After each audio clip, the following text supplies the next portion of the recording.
Hello everyone, welcome. सो आज हम Indian economic service के एग्ज़ाम के कुछ न्यूमेरिकल क्वेश्चंस करने वाले हैं जनरल इकोनॉमिक्स 1 के। ठीक है जी। मेरे साथ साथ अपना पेन पेपर निकाल लीजिए, साथ साथ में मेरे सॉल्यूशंस इसके करते जाना। स्पेशली स्टूडेंट्स की डिमांड पर हमने इंडियन इकोनॉमिक सर्विसेज का कंप्लीट कोर्स जो है अपनी एप्लीकेशन पर लॉन्च कर रखा है। इसमें वीडियो लेक्चर, सिलेबस, सब चीज़ें आपको मिलेंगी। 2026 वाला जो हमारा IAS का बैच है अभी करंटली चल रहा है एप्लीकेशन पर। ठीक है जी। Let's start from numericals. तो लिखिए मेरे साथ साथ फर्स्ट न्यूमेरिकल यहाँ पे मैं जो सॉल्व करने जा रही हूँ दैट इज़ अबाउट, हाँ, ये कुर्नो नैश इक्विलिब्रियम से रिलेटेड न्यूमेरिकल है। ठीक है। तो यहाँ पे मैं आपको बता दूँ अब अपनी प्रैक्टिस के लिए जो ये इस तरह के न्यूमेरिकल ओलिगोपोली से रिलेटेड, मोनोपोली से रिलेटेड, प्रॉफिट मैक्सिमाइजेशन वाले है ना, जो कुड्स यानिस वाली बुक है माइक्रो इकोनॉमिक्स की, उससे कर सकते हो। उसमें बहुत अच्छे ये न्यूमेरिकल्स दिए हुए हैं और आपके जो एग्ज़ाम में जिस लेवल के IAS के एग्ज़ाम में जिस लेवल के ये न्यूमेरिकल्स आते हैं वो बिल्कुल उस बुक में जिस तरह के दिए गए हैं उसी लेवल के आते हैं। ठीक है जी। तो उस बुक को आप फॉलो कर सकते हो। HL आहूजा की थोड़ी सी बुक बेसिक चली जाती है जिसमें न्यूमेरिकल्स वगैरह वाला पोर्शन इतना ठीक से एडवांस लेवल के न्यूमेरिकल्स कवर नहीं है, बट कुछ सैनिज वाली बुक में जो प्रॉफिट मैक्सिमाइजेशन हो गए या कुर्नो इक्विलिब्रियम है ना, इस तरह के न्यूमेरिकल्स जो हैं ये काफ़ी अच्छे से कवर है। लिखिए मेरे साथ, ये प्रीवियस ईयर के एग्ज़ाम में ये क्वेश्चन आया था आपको। ये क्वेश्चन कुछ इस तरह से था। मैं मेन जो भी क्वेश्चन में है पूछा गया है, जो भी गिवन है वो यहाँ पे लिख रही हूँ। तो इसमें आपको इसमें ना फर्म का डिमांड फंक्शन दे रखा है बेसिकली। ये पूरी स्टेटमेंट तो जो मेन चीज़ है वो यहाँ पे लिखूंगी गिवन में। ठीक है। और इसका सोल्यूशन करेंगे। तो आपको यहाँ पे गिवन दे रखा था ये demand function P is equal to 100 minus 5Q। ठीक है जी, ये दे रखा है। और साथ में इन्होंने लिखा था कि जो क्वांटिटी है जी, बस basically Q is equal to Q1 plus Q2, यानी कि दो फॉर्म्स हैं फर्स्ट एंड सेकंड, और फर्स्ट फॉर्म में सेकंड फॉर्म दोनों की क्वांटिटी को प्लस करके Q इज टोटल क्वांटिटी। ठीक है। इसी तरह फर्स्ट फॉर्म का कोस्ट फंक्शन है ये 5Q1 एंड सेकंड फॉर्म का कोस्ट फंक्शन है 5Q2। ठीक है। यहाँ पे हमको फाइंड क्या करना था, फाइंड करना है मुझे कुर्नो नैश इक्विलिब्रियम, कुर्नो नैश इक्विलिब्रियम। ठीक है जी। तो अब बेसिक जो हम थ्योरी पढ़ते हैं उसमें हम कुर्नो मॉडल के बारे में पढ़ते हैं कि फर्म इसमें ज्यूम करके चलता है कि जो उसका कॉम्पिटिटर है, दूसरा फर्म है, वो अपने आउटपुट को चेंज नहीं करेगा, है ना, अपने आउटपुट को उतना ही रखेगा, सेम ही रखेगा। और इस तरह से एक फर्म जो है वो अपने आउटपुट को डिसाइड करता है अपने प्रॉफिट को मैक्सिमाइज करने के लिए, राइट। तो यहाँ पे अब मुझे वही चीज़ करनी है कुर्नो इक्विलिब्रियम फाइंड करने के लिए। प्रॉफिट मैक्सिमाइजेशन सबसे पहले यहाँ पे मुझे प्रॉफिट मैक्सिमाइजेशन फाइंड करनी है। तो देखिए सबसे पहले हम फर्स्ट फॉर्म का करेंगे, फिर हम सेकंड फॉर्म का करेंगे। ठीक है जी। First of all profit maximising condition for firm 1। ठीक है। Profit maximising condition for firm 1। तो अब फर्स्ट फर्म के लिए अब देखिए प्रॉफिट का फार्मूला क्या होता है, हम सबको पता है प्रॉफिट का फार्मूला रेवेन्यू माइनस कॉस्ट है। तो मुझे यहाँ पे फर्म 1 का प्रॉफिट निकालना है। ठीक है जी। रेवेन्यू फर्स्ट फर्म का माइनस जो कॉस्ट है वो भी फर्स्ट फर्म का आएगा। अब रेवेन्यू पे यहाँ पे क्या आएगा आपका प्राइस, प्राइस डिमांड फंक्शन आपका ये है। ठीक है। एंड क्वांटिटी सिर्फ आपके यहाँ पे फर्स्ट फर्म की आएगी minus C1।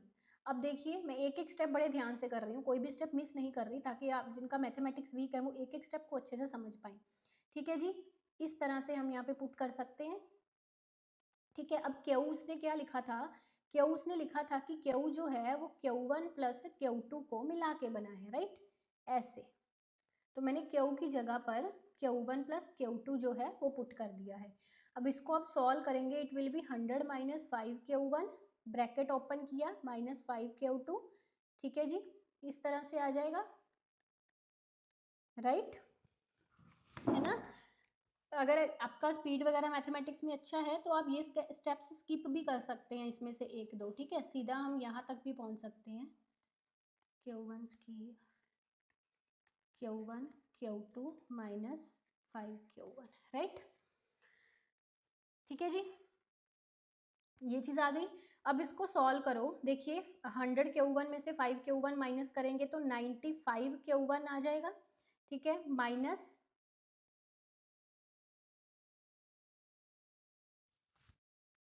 5 Q1 square 100 minus, एक मिनट यहाँ पे ना एक चीज़ गलत होगी, 0.5 है ये, तभी मैं कहूँ कुछ प्रॉब्लम आ रही है। 100 माइनस 0.5 क्यों, that means it is 0.5, it is 0.5, it is 0.5, it is 0.5, ठीक है, इट्स 0.5, इट्स 0.5, ठीक है जी।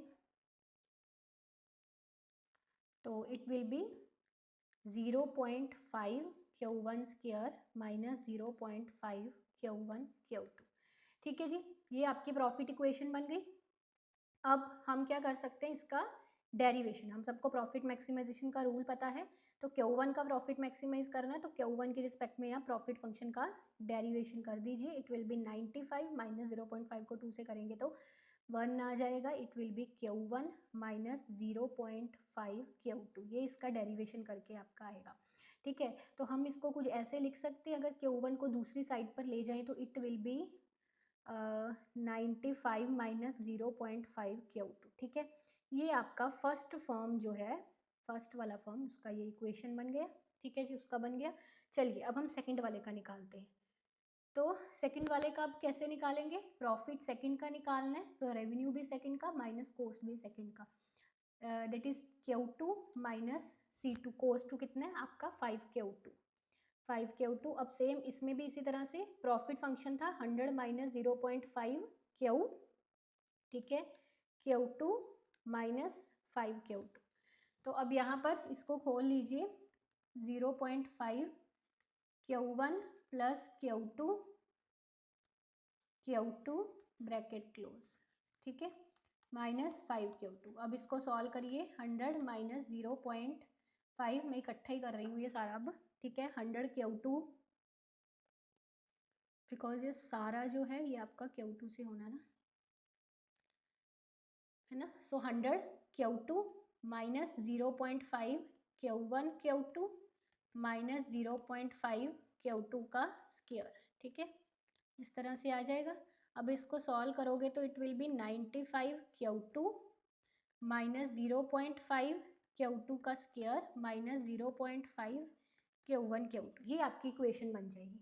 अब हम करते हैं प्रॉफिट मैक्सिमाइजेशन, डेरिवेशन Q2 के रिस्पेक्ट में करना है, तो it will B 95 minus Q2 minus 0.5 Q1, that is a basic rule of derivation. Zero के इक्वल पुट करोगे तो Q2 की इक्वेशन आपकी बन जाएगी 95 माइनस 0.5 Q1, ठीक है, ये Q2 की। अब यहाँ पे दो इक्वेशंस आ गई मेरे पास। पहली इक्वेशन क्या थी भाई मेरी, Q1 की, दैट इज कितनी थी, 95 माइनस 0.5 Q2, और Q2 की इक्वेशन क्या है, 95 माइनस 0.5 Q1।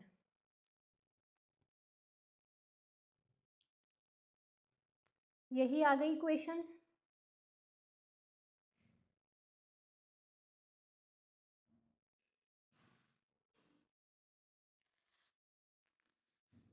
राइट, अब मुझे इसको सॉल्व कर लेना है।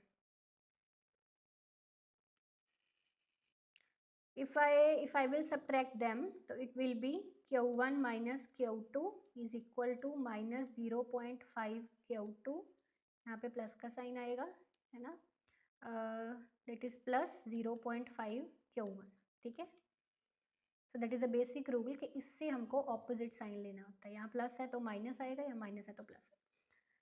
अब ये जो आपकी इक्वेशन बनी है Q1 माइनस Q2, एक साइड पर हम ले आते हैं, प्लस 0.5 Q2 माइनस 0.5 Q1, ठीक है। सो Q1 में से 0.5 माइनस कर दोगे, 0.5 Q1 रह बचेगा, और यहाँ आएगा माइनस 0.5 Q2, यानी कि आप देखिए आपका जो Q1 है एंड Q2 है दोनों बराबर आ जाएंगे, 0.5 से 0.2 कट गया, तो it will lead to equality between Q1 and Q2।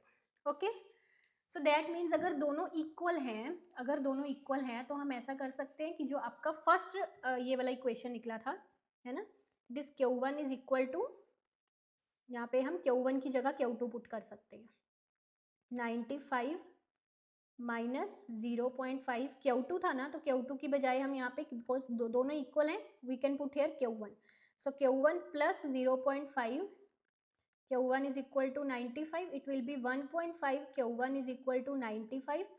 इसको सॉल्व करो, कितना आया 15 मल्टीप्लाई बाई 10, तो 950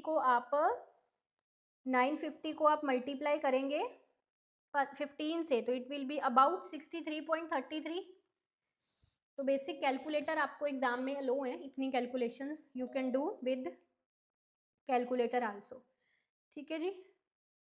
सो 950 divide by 15 it will B 63.33. ठीक है जी. अब वही चीज़ निकल गई मेरी, कुर्नो-नैश इक्विलिब्रियम, यानी कि क्वांटिटी निकल गई है. तो अब मुझे इक्विलिब्रियम के लिए मुझे क्वांटिटी एंड प्राइस निकालना होता है, राइट. क्वांटिटी निकल गई, then I can find the price. So for price you can simply put the quantity in price equation, that is 100 minus 0.5 Q, right. P is equal to 100 minus 0.5 Q, and it will be 100 minus 0.5 Q1 plus Q2, and 100 minus 0.5 it will be 63.33, and both are equal, right, and both are equal. So solve it by calculator. I think it will be about, as I have calculated already, it is about 36.67, right, 36.67. So we have Cournot-Nash equilibrium at price is equal to 36.67 and quantity is equal to 63.33, right. That is your answer for this question. That is your answer for this question. Next, so let's try to solve the next question. This is from utility, right. So given, what is given in this question, this is also from previous years. Utility function जो है यहाँ पे आपको given है. So utility function u is equal to xy, and budget equation भी यहाँ पर आपको given है. Budget equation is 10x plus 10y is equal to 1000, right. So you have to find maximum utility. You have to find maximum utility. So that means to say यहाँ पे अब दो चीजें हैं. एक आपका ऑब्जेक्टिव कि आपको इसको मैक्सिमाइज करना है, util you have to maximize the utility with respect to या सब्जेक्ट टू बजट कंस्ट्रेंट. क्या है बजट कंस्ट्रेंट है 10x. अब बताइए, हम नेट इकोनॉमिक्स में भी इस तरह के न्यूमेरिकल्स करते हैं. लैग्रेंजियन मल्टीप्लायर यहाँ पे यूज होगा, राइट. लैग्रेंजियन मल्टीप्लायर क्या है, L is equal to objective function X Y है माइनस लैम्डा, यहाँ पे आएगा सब्जेक्टिव फंक्शन यानी कि कंस्ट्रेंट. ठीक है, इक्वल टू के दूसरी साइड जाकर -1000 हो गया. ठीक है जी. सो अब इसका डेरिवेशन करिए x की रिस्पेक्ट में, it will B y minus 10.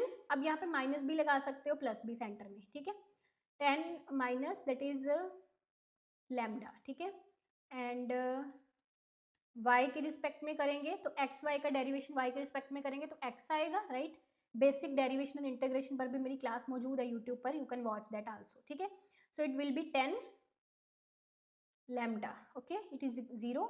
And then इसी चीज को हम अगर लैम्डा के रिस्पेक्ट में निकालेंगे, it will be -10x minus 10y plus -10 plus 1000, यही आएगा. ठीक है, it is also equal to 0. अब यहां से अगर मैं देखूं तो अगर इसको रेशियो में ले like that, y minus 10 lambda over x minus 10 lambda is equal to 0, it would be y over x is equal to 10 lambda over 10 lambda. So you can observe कि y ओवर x 1 के बराबर है, यानी कि आप ऐसा समझ सकते हैं y एंड x दोनों एक दूसरे के बराबर है, right. Then y is equal to x.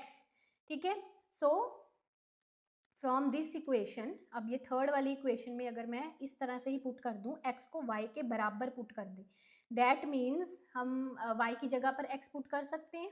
x plus 1000 is equal to 0 minus 20x is equal to -1000, ये कट गया, एंड x आपका यहाँ पर 1000 ओवर 20 यानी कि 50 आ गया, right. Because x and y दोनों बराबर हैं, सो y विल आल्सो बी 50. ठीक है, अब यूटिलिटी वाली क्या था, मैक्सिमम यूटिलिटी करनी है ना मुझे. सो यूटिलिटी की इक्वेशन क्या है, x मल्टीप्लाई बाय y. ठीक है, मतलब 50 मल्टीप्लाई बाय 50, तो 2500 is your answer. That is your answer, 2500 is your answer. ठीक है, in that way you can solve it. So your next question, let's move towards the next question. So यहाँ पे cost minimising demand for labour function दे रखे हैं और आपको cost function से प्रॉफिट फंक्शन जो है वो फाइंड करना है. ठीक है, so you have to find the profit sorry production function. You have to find production function from cost function. चलिए, सो कॉस्ट फंक्शन यहाँ पे गिवन है मुझे और यहाँ से मुझे प्रोडक्शन फंक्शन फाइंड आउट करना. कॉस्ट फंक्शन, अच्छा लेबर का है यहाँ पर Q over 50 under root R over W. ठीक है, एंड कैपिटल का है यहाँ पर Q over 50 under root W over R. ठीक है जी, so this is the demand for labour and this is demand for capital.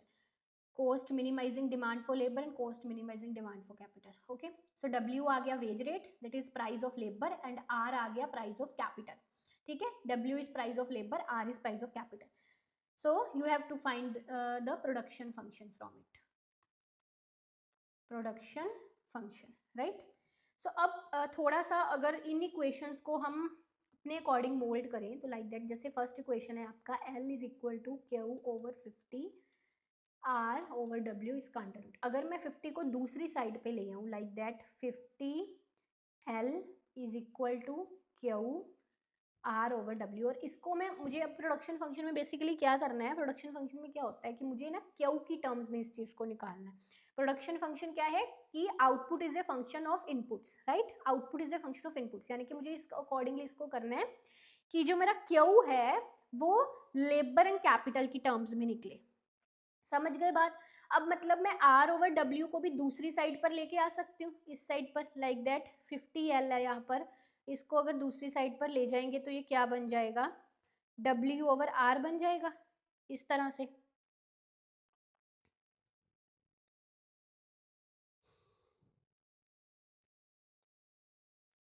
Okay, and same in this, अगर इसको भी इसी तरह से करो, K आपका कितना है 50 Q over 50 W over R, तो ये हो जाएगा 50K is equal to W over R, it will be 50K इस साइड आकर R over W is equal to Q, right?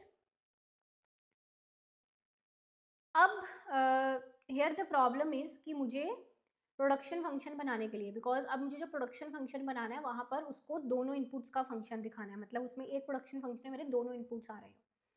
सो उसके लिए मुझे यहाँ पे क्या करना पड़ेगा कि ये जो चीज़ है ना यहाँ पर उसकी जगह पे पुट करना पड़ेगा. Let's see how. एक मिनट, इस स्टेप को हम यहाँ पे रिमूव कर लेते हैं.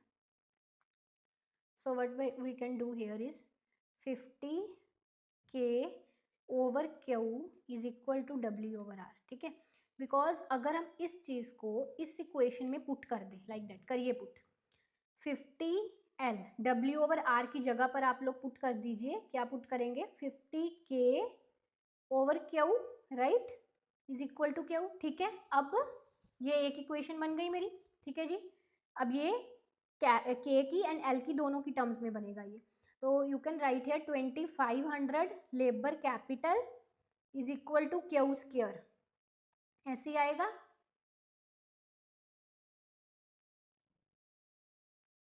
Right, 2500 labour capital Q square. अब ये स्क्वायर को अगर हम इस साइड पर ले आए 2500 labour capital is equal to Q, तो इट विल बी 5 का 2500 under root L K is equal to Q. ये आपका बनेगा production function. That is a production is a function of labour and capital. ठीक है, so you can write it that way. ये Cobb Douglas production function है आपका basically. इसको आप ऐसे भी लिख सकते हो, Q is equal to 500 labour की पावर 1/2 कैपिटल की पावर 1/2. ठीक है, जो हमारा कॉब-डुगला भी तो ऐसे ही बनता है, A labour alpha K beta, same उसी टर्म्स में बना ये, यानी कि this is your Cobb Douglas production function. अब अगर इसमें मान लो आपको ये भी आप मेंशन कर सकते हैं, यू कैन मेंशन हियर कि कौन सा इसका रिटर्न्स टू स्केल क्या है, कांस्टेंट रिटर्न्स टू स्केल है, because if we plus 1/2 that will be equal to 1. ठीक है, so with constant returns to scale. Clear? It specifies constant returns to scale. Okay, so is it clear?